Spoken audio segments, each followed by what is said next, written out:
Assalamualaikum warahmatullahi wabarakatuh. Izin memperkenalkan diri, nama saya Fawas Iqbal dengan NIM 2101011201478. Saya berasal dari Teknik Sipil, Rekayasa Nilai kelas D. Di sini saya akan membahas tentang Case 9 True Delta Facility. Mengenai data proyek, kita mengetahui bahwa dengan proyek ini bernama True Delta Facility Sacramento yang berada di California, dan di mana proyek ini memiliki pemilik yaitu Departemen SDA dengan konsultan Value Engineering yaitu Strategic Value Solution Incorporation. Kemudian mengenai proyek ini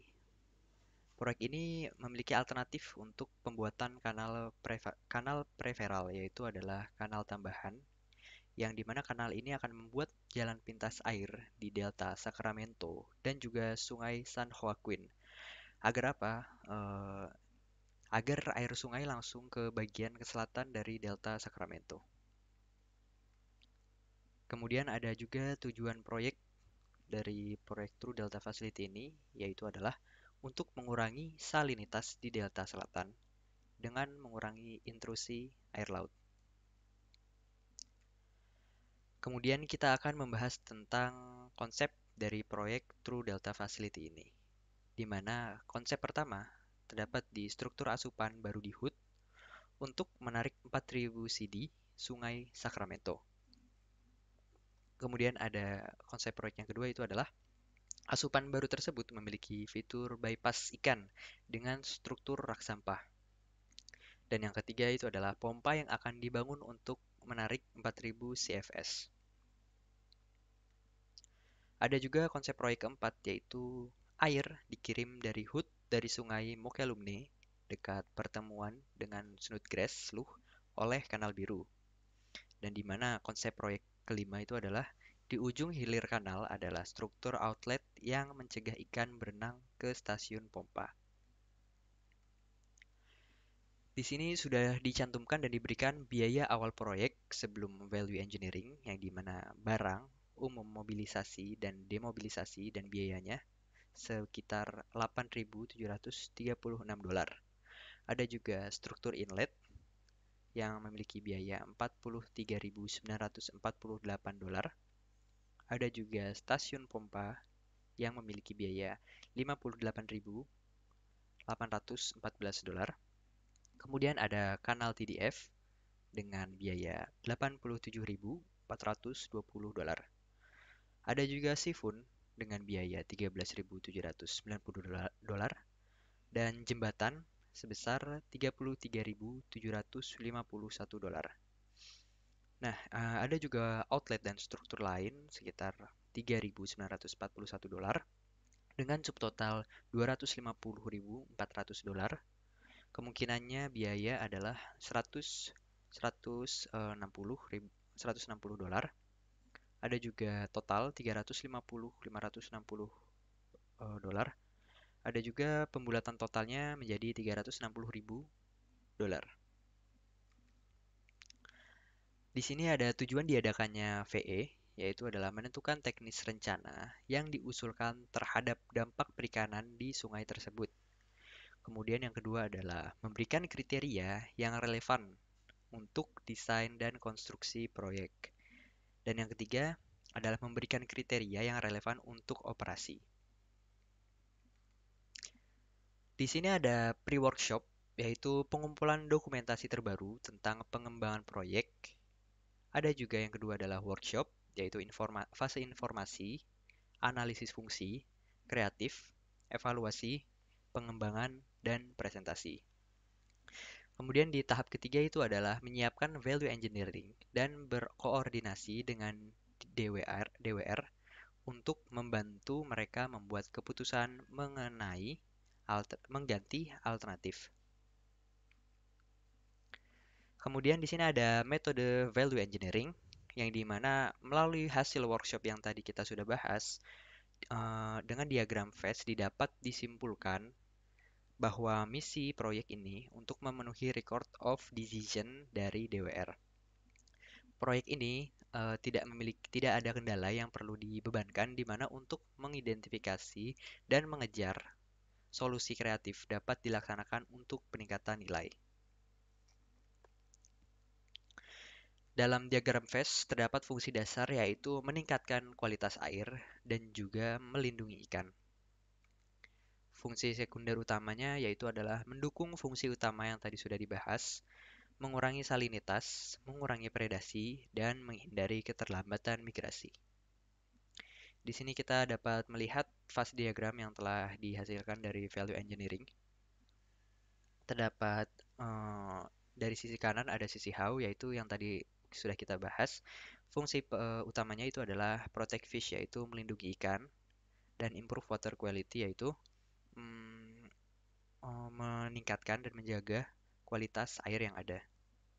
Dengan lanjutannya itu mengurangi salinitas sampai ke meningkatkan jaringan yang mengalir.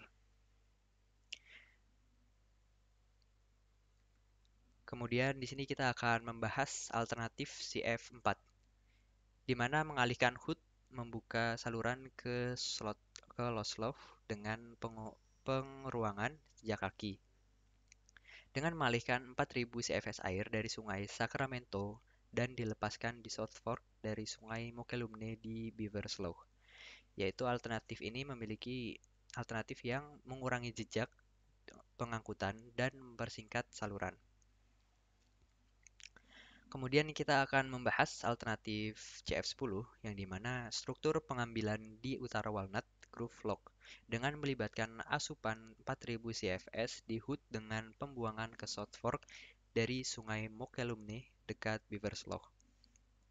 Alternatif CF10 ini memiliki alternatif A, B, dan C akan dibuang ke sungai Mokelumne, Snodgrass Slough, dan South Fork Mokelumne River. Alternatif CF15. Alihkan di Georgina Slough dan potong saluran melintasi Staten Island ke South Fork.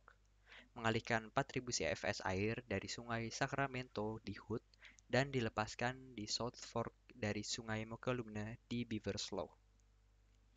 Alternatif CF15 ini mengalihkan 4.000 CFS air sungai Sacramento untuk dipindahkan ke Fork Selatan.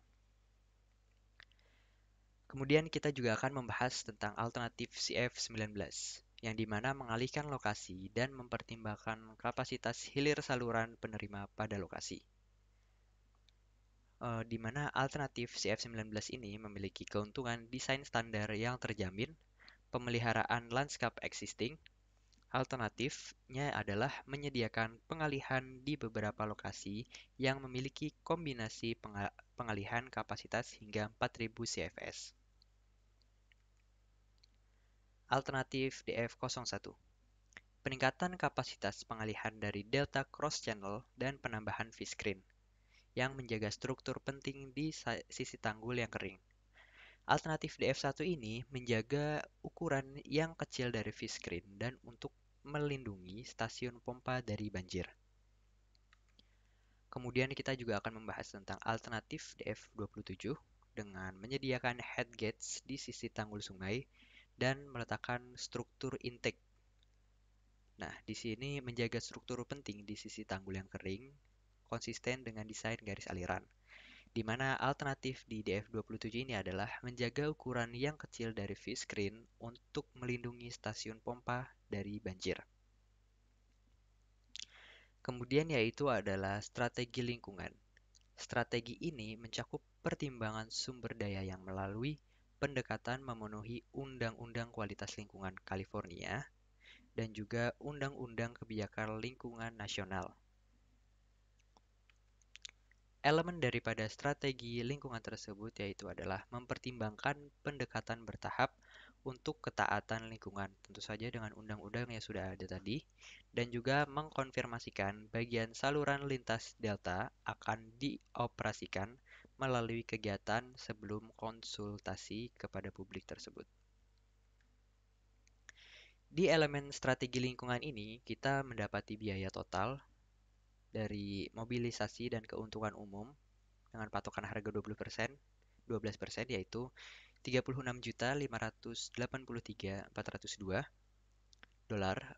Kemudian juga adalah struktur layar saluran masuk dengan kuantitas 1 dengan total 113 juta, dan stasiun pompa juga kuantitasnya 1 dengan total 30 juta. Ada juga kanal TDF yang dimana kuantitasnya ini 11,7 per satuannya mil dengan patokan harganya 8 juta dengan total 936 juta. Ada juga Stone Lake Siphon alias Snodgrass dengan kuantitas 1 dengan total 6 juta. Ada Lost Slow Siphon kuantitas 1 dengan total 5.200.000. Ada sifon Sungai Mokolumne dengan kuantitas 1 dan total 3.500.000.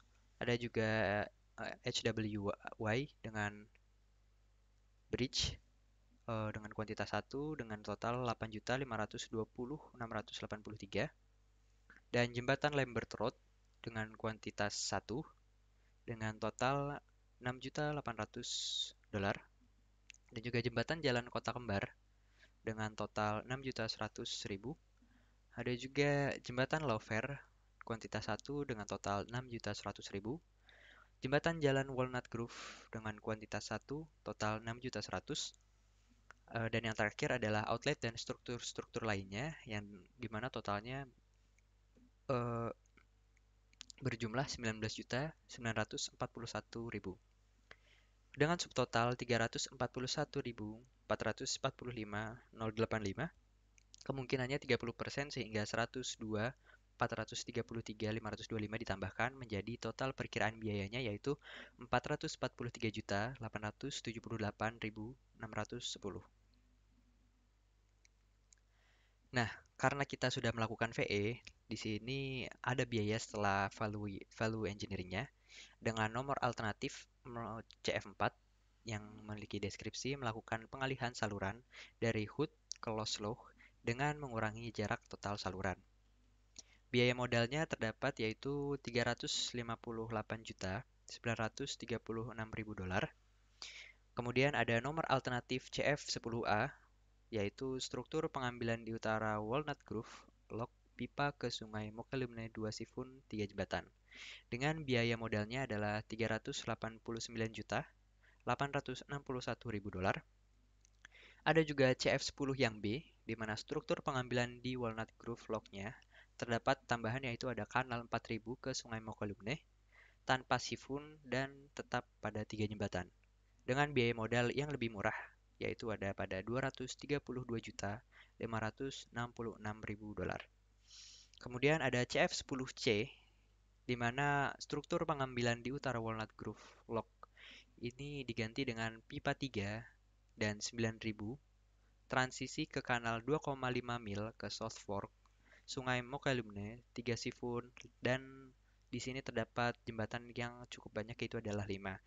Karena di sini terdapat jembatan yang lebih dan sifun yang lebih daripada CF10A, maka biaya modalnya sedikit melonjak sampai ke $450.431.000. Kemudian ada nomor alternatif yang terakhir di sini adalah CF15, yaitu membuat saluran pemotong melintasi Staten Island ke South Fork dengan biaya modal yaitu adalah $316.554.000.